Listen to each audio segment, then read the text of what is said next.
자, 한 고위 정보 관료가 갑자기 사임을 발표합니다. 그것도 이건 원치 않던 전쟁이었다는 폭탄 발언과 함께 말이죠. 대체 미국이 어떻게 이란과의 전쟁에 휘말리게 된 걸까요? 오늘 바로 이 떠들썩한 사임 뒤에 숨겨진 이야기, 그 충격적인 진실을 한번 파헤쳐 보겠습니다. 이 모든 걸 뒤흔든 사건의 시작점은 바로 국가 대테러센터장이었던 조 켄트의 갑작스러운 사임이었습니다. 근데 이게 그냥 평범한 사임이 아니었다는 거죠. 그의 사임 서한이 워싱턴 정가에 던진 파장은 정말 대단했습니다. 특히 이 한 문장이 모든 논란의 불씨가 됐죠. 저는 양심상 현재 진행 중인 이란과의 전쟁을 지지할 수 없습니다. 이란은 우리 국가에 어떠한 임박한 위협도 가하지 않았습니다. 바로 이 말이었습니다. 모든 게 여기서부터 시작된 거예요. 자, 여기서 우리가 꼭 알아야 할 게 뭐냐면 이 조 켄트라는 사람이 그냥 평범한 관료가 아니라는 사실이에요. 이 사람은 진짜 백이 군인이거든요. 11번이나 전투에 파병됐고 군 경력만 20년이에요.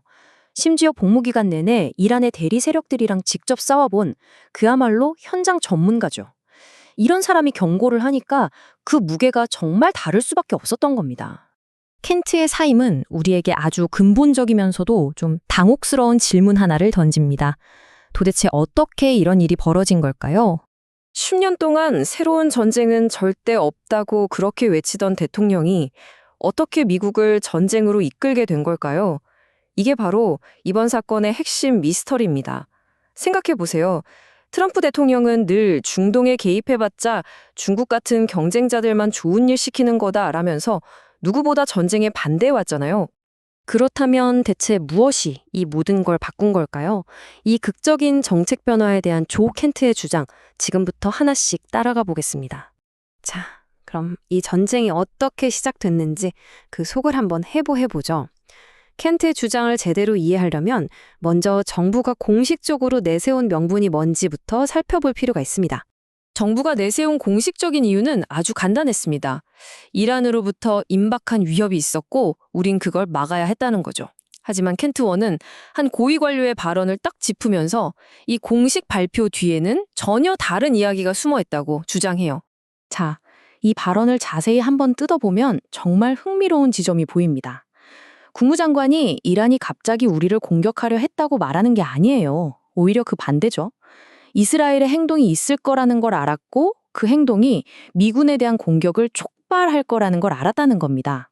이 단어, 촉발, 이게 핵심이에요.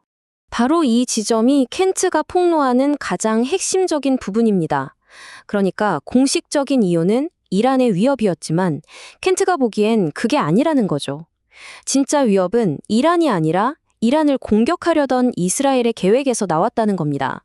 다시 말해서 미국은 이란 때문이 아니라 이스라엘의 행동 때문에 전쟁에 뛰어들었다는 정말 충격적인 이야기인 거죠. 켄트는 국가 최고 정보기관의 책임자 중 한 명이었잖아요. 그의 말에 따르면 임박한 위협이라는 주장을 뒷받침할 정보나 데이터는 전혀 없었다는 겁니다. 이란이 당장 핵무기를 가질 것도 아니었고 심지어 핵 개발을 금지하는 종교 칙령까지 있었는데 말이죠. 그럼 정보가 없었다면 대체 이 이야기는 어디서 나온 걸까요? 자, 그럼 이 임박한 위협이라는 이야기는 대체 어디서 나왔을까요? 여기서 켄트는 반향실, 즉 에코챔버라는 아주 소름돋는 개념을 이야기합니다. 전쟁 명분을 만들어내기 위해서 아주 치밀하게 설계된 일종의 거대한 정보 조작 시스템이 있었다는 주장인 거죠. 켄트가 말하는 이 반향실은 이스라엘 관리들, 로비스트들, 그리고 특정 언론인들이 한데 뭉쳐서 가짜 정보를 진짜처럼 포장하고 퍼뜨리는 그런 생태계를 말하는 겁니다. 그러니까 이건 단순한 정책 의견 차이가 아니라는 거죠. 대통령을 속이기 위한 의도적인 작전이었다는 거예요. 그럼 이 반향실이라는 게 구체적으로 어떻게 돌아갔는지 그 작동 방식을 한번 보시죠. 자, 이게 바로 켄트가 설명하는 반향실의 작동 방식입니다. 한번 보세요. 1단계, 먼저 판을 바꿉니다. 목표를 핵무기 금지에서 핵 농축 금지로 슬쩍 바꿔버려요. 이건 협상 자체를 불가능하게 만들려는 의도죠. 2단계, 전문가들을 동원합니다. 친이스라엘 성향의 싱크탱크나 로비스트들이 이 새로운 주장을 뒷받침하는 보고서나 칼럼을 막 쏟아내요. 3단계, 메시지를 확산시킵니다. 영향력 있는 언론인들이 이걸 받아서 사실인 것처럼 계속 방송하는 거죠. 그리고 마지막 4단계. 이렇게 서로 다른 곳에서 똑같은 이야기가 계속 반복되니까 결국 이게 진짜 여론인 것처럼 굳어져서 대통령 귀에까지 들어가는 겁니다. 켄트는 이 시스템 때문에 정상적인 정보 보고 체계가 완전히 무너졌다고 말합니다. 그 결과는 정말 끔찍했습니다. 켄트 본인을 포함해서 핵심적인 정보를 쥐고 있는 의사결정권자들이 대통령에게 제대로 된 보고를 할 수 없게 말 그대로 벽이 세워진 거죠. 다른 의견을 가진 정보는 이 벽에 다 막혀버린 겁니다.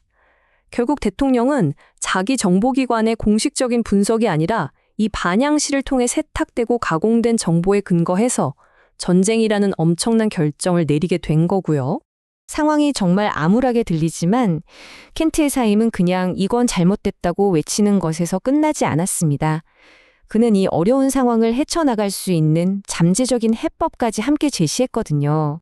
켄트가 제안한 해법은 크게 3단계입니다. 첫째, 갈등의 근본 원인을 해결해야 합니다. 미국의 방어 지원을 지렛대 삼아서 이스라엘의 공격적인 행동을 당장 멈추게 하라는 거죠. 둘째, 외교 채널을 가동해야 합니다. 걸프 지역의 동맹국들을 통해서 이란과 직접 휴전 협상을 시작하라는 거고요. 그리고 마지막 세 번째, 경제적인 지렛대를 활용하는 겁니다. 제재를 일부 풀어주는 대가로 평화를 얻고 더 나아가서 앞으로 모든 에너지 거래를 미국 달러로 하도록 합의를 이끌어내자는 거죠. 이건 미국 경제에도 직접적인 이익이 되니까요. 이처럼 근본적인 원인을 정면으로 다뤄야만 전쟁이 더 커지는 걸 막을 수 있다는 게 켄트의 주장입니다. 켄트의 주장이 사실인지 아닌지를 떠나서 그의 폭로는 우리에게 아주 근본적이고도 좀 섬뜩한 질문을 던집니다. 한 나라가 전쟁을 시작할 때 우리는 과연 그 진짜 이유를 어떻게 알 수 있을까요? 공식 발표 뒤에 보이지 않는 손은 정말 없는 걸까요? 무엇을 믿고 또 무엇을 의심해야 할까요? 이 질문에 대한 답을 찾아가는 건 어쩌면 오늘을 살아가는 우리 모두에게 남겨진 숙제일지도 모르겠습니다.